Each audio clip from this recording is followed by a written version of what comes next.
안녕하세요. 실험군과 대조군을 복습하고 아파트님과 이리노테칸의 병용요법 앱스트랙을 같이 보도록 하겠습니다. 먼저 변인이라는 것은 웨어레어블이라고 했었죠.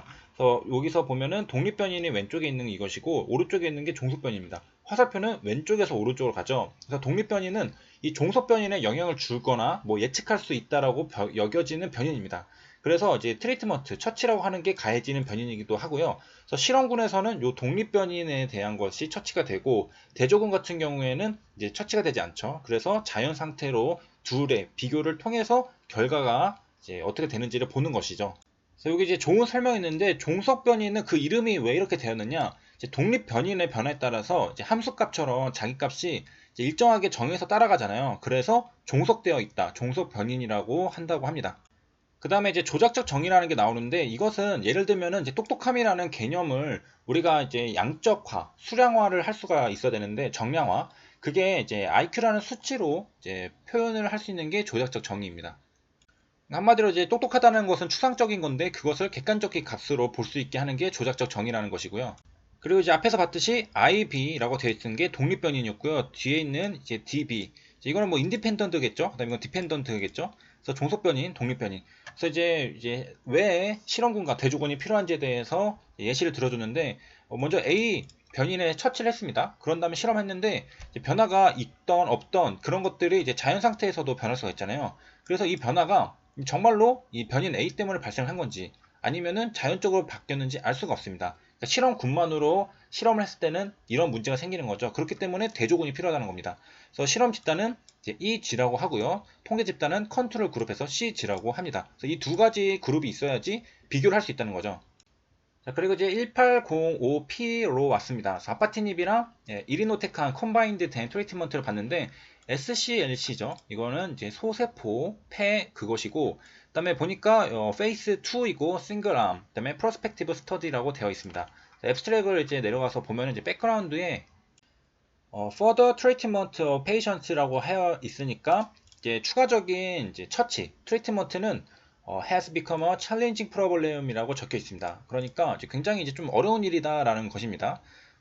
자, 그런데 이제 아파티닉 같은 경우에는 부작용이 적다라는 것은 이미 알고 있고, 그다음에 이리노테칸 같은 경우에 이제 well tolerated 하다, 그다음에 low incidence of severe toxicity. 이거는 이제 부작용이 이제 심각한 부작용의 가능성이 작다라는 뜻입니다. 그러니까 둘 다 부작용이 좀 작은 약들을 같이 컨비네이션으로 해봤다라는 겁니다. 왜냐? 이제 further treatment가 굉장히 이제 챌린징한 프로블럼이기 때문에 이제 잘못하면은 이제 부작용이 심해서 이제 더 이상 치료 못하는 거잖아요. 결국에는 그렇기 때문에 이제 부작용이 작은 두 개의 약을 합쳐가지고 같이 병용을 해서 위가 이제 이벨루에이트 했다라는 것입니다. 그래서 이제 컨클루션 결론을 그냥 바로 넘어가 보면요. 이제 컨비네이션 한 거 보니까 이제 promising efficacy랑 이제 meaningable toxicities, 그러니까 이제 좀 괜찮다. 예, promising 아주 전도유망한 효과를 보여줬고 그다음에 meaningable이니까 의미 있을 정도의 이제 독성을 보여줬다라는 것입니다. 그 다음에 이제 저번 시간에 ORR이랑 DCR 공부를 했으니까 이제 이번에도 이제 같이 이제 보도록 하겠습니다. 그동안은 생략을 했는데 이제 40%가 ORR, 그 다음에 80% DCR이 나왔다고 했습니다. 이 둘의 차이는 SD밖에 차이가 없죠. 그래서 40%, 그러니까 둘의 이제 여기 숫자를 보니까 6명 정도가 SD 상태였다는 것을 또 추론할 수가 있습니다. S는 스테이블이죠. 스테이블. 그 다음에 이제 미디언 OS랑 미디언 PFS가 was나 이제 achieved 되니까 아직은 자료가 수집되지 않았다라는 점이고요. 그리고 이제 미디엄 팔로우 타임이 이제 12달이라고 적혀 있습니다. 그 다음에 이제 이 스터디는 이제 17명의 eligible patients가 있었는데, 그러니까 좀 이제 적당한 사람들이라고 되죠. 이게 시작할 때 이랬는데, 이제 이 중에서 이제 2명 빼고 15명의 patients가 이제 efficacy analysis, 그러니까 분석할 때 이제 15명이 적적했다. 그래서 처음엔 17명인데 이제 2명은 뭔가 좀 안 맞아, 좀 이상한가 봐요. 그래서 이제 빼고 이제 15명으로 분석을 한 겁니다. 그 다음에 이제 미디언 에이지를 보니까 54라고 합니다. 레인지는 35에서 67 사이라고 하고요. 그 다음에 이제 앱스트랙을 보다 보면은 이제 프로그노시스라는 말을 많이 보게 되는데요. 이거는 무슨 뜻이냐면은 한국말로 예후라는 뜻입니다. 그래서 질병의 예상되는 결과를 묘사하기 위해 사용하는 의학적 용어라고 하는데요. 이 예후라는 말은 그리스어로 프로는 미리라는 뜻이죠. 그 다음에 그노시스라는 것은 지식이라는 뜻이라서 미리 아는 지식이라는 건데 무슨 말이냐면은 병의 경과 및 결말을 미리 아는 것입니다. 어떻게 아냐? 그 기존에 치료했던 사람들에 대한 이제 결과들을 알면은 이제 우리가 말을 할 수가 있습니다. 예를 들면 이제 생명, 질환의 회복, 기능, 치유나 경과 시간 등에 대한 예우 등이 있는데 이제 진행 이고 같은 경우에는 소설에도 생명에 관한 예우가 나쁘다와 같이 쓸 수가 있습니다. 그 다음에 이제 부작용도 같이 살펴보면 좋을 것 같은데요. 이제 A라는 것은 이제 어드버스 이벤트라고 해서 부작용입니다. 그래서 하이퍼텐션이 이제 가장 많이 나오는 용어 중에 하나인데요. 이거는 고혈압입니다. 그래서 이게 13.3%라는 것인데 고혈압은 이제 종류가 두 가지가 있습니다. 1차성이 있고 2차성이 있는데 1차성은 본태성입니다. 그래서 원인이 명확하지 않은 고혈압을 말하고요. 대부분의 이제 환자들은 이제 1차성 고혈압에 해당이 됩니다. 그래서 뭐 90에서 95%를 차지한다고 하네요. 그러니까 원인이 명확하지 않은 겁니다. 그러고 이제 2차성 고혈압 같은 경우에는 어떤 질환이 원인이 되어 혈압이 높은 경우입니다. 그러니까 1번은 모르잖아요. 근데 2번은 압니다. 그래서 아까 이제 1차가 90에서 95니까 이제 2차성은 5에서 10%로 굉장히 이제 적은 비율을 차지하게 되고요. 그래서 여기서 이제 뭐 여러 가지 원인들, 질환들이 고혈압의 원인이 될 수 있고 일부 약물도 2차성 고혈압을 일으킬 수 있습니다라고 되어 있으니까 여기서 나오는 이제 하이퍼텐션의 그 종류는 2차성이겠죠.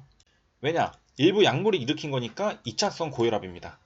그래서 정리를 하면은 이제 1차성 같은 경우에는 유전적, 환경적, 심리적 요인, 그러니까 뭔지는 잘 모르겠는 그런 것이고 2차성 같은 경우에는 이제 특별한 외부 원인에 의해서 고혈압이 발생했다. 그래서 약물로 인해서 발생을 했다라는 것은 2차성 고혈압이고 아까 봤던 앱스트랙의 하이퍼텐션은 요 2차성 고혈압을 말하는 것이겠습니다.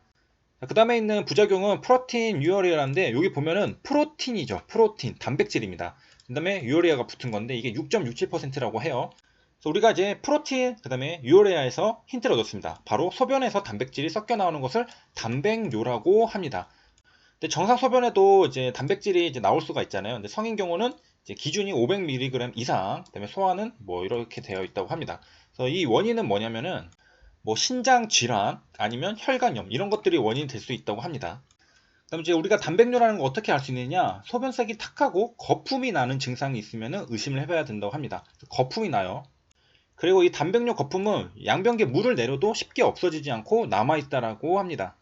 그 다음에 이제 핸드풋 신드롬이라고 있는데 이것도 6.67%입니다. 그래서 이거 같은 경우에는 특정 요거를 사용 후에 뭐 손, 발에 통증, 무감각, 얼얼함 같은 자각 증상 그러거나 뭐 홍반, 붓기, 물집, 뭐 습진 이런 피부 증상 나타나는 약물 부작용이 손발 증후군이라고 합니다. 그래서 이제 부작용이 적은 두 약을 이제 콤비네이션으로 해서 그런가 이제 부작용들이 이제 뭐 생각보다 심각하진 않은 것 같아 보이고요. 그 다음에 이제 임상 시험들 보면은 이제 랜더마이즈라는 것들을 많이 볼 수가 있는데요. 그래서 이상적인 실험은 전통적으로 랜더마이즈드 컨트롤 트라이얼이라고 불린다고 합니다. 근데 이제 의료 과학자들은 종종 이제 넌 랜더마이즈도 같이 모두 임상 시험, 클리니컬 트라이얼이라고 부른대요. 이제 가장 철저한 방법은 이제 아무래도 랜더마이즈겠죠. 그래서 임상 3상 시험. 그래서 엄밀하게 말해서 임상 시험이 이상적인 실험이 되기 위해서는 무작위 배정, 랜더마이즈가 일어나야 합니다. 이상으로 이제 아파티닙이랑 이리노테칸의 콤비네이션에 대해서 같이 살펴봤습니다. 시청해주셔서 감사합니다.